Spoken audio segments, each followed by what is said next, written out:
Mira?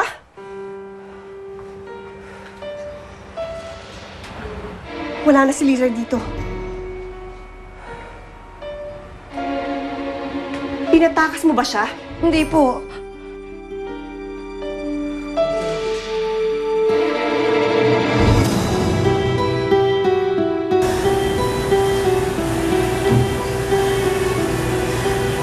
Vanessa.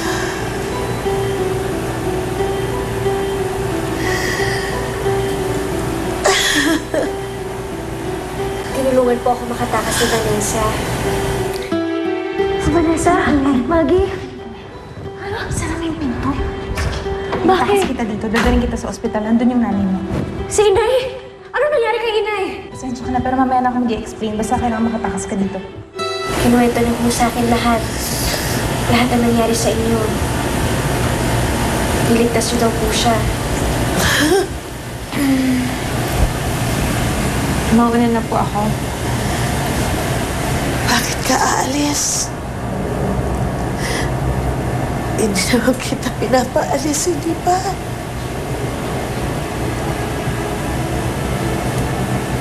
Parang hindi po kasi tama na nandito ako.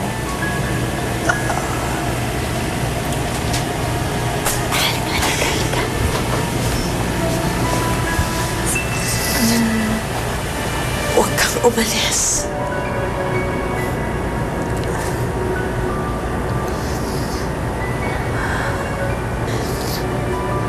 Hindi ba?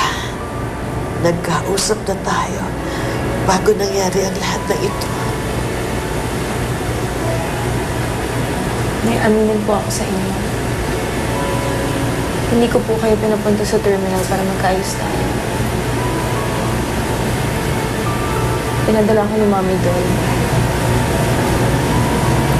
Kasi gusto niya saktan kayo.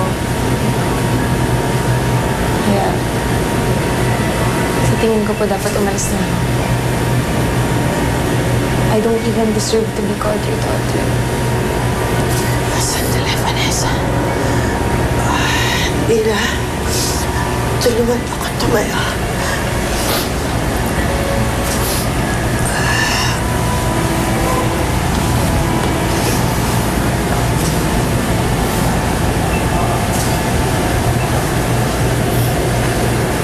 Huwag kang umalis, Vanessa. May binigay mo sa akin. Naramdaman kong totoo yun.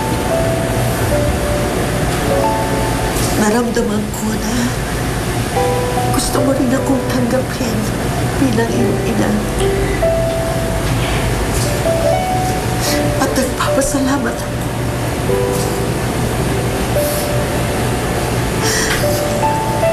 At wala kasing ligaya dahil nandito ka na rin. Salamat po, Sana mapatawad niyo ako ulit. Hindi ikaw kailangang humingi ng tawad. Ako kasi marami akong pagkukulang sa'yo. At kahit ilang beses mo akong saktan, tatanggapin ko yun. Tatanggapin ko kasi mahal na mahal kita.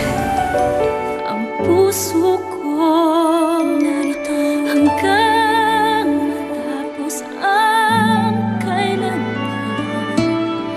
Bawat kilos mo't Hello, Prince. Papunta na ako dyan. May dinaanan lang. Kamusta ang nanay mo? Sinasabi ko na nga ba, nawawala na naman si Mira. Rosan! Sa hospital. Nasa akin ang anak niya. Magkapiling. Nasagasaan siya. Tuguan at naghihingalo.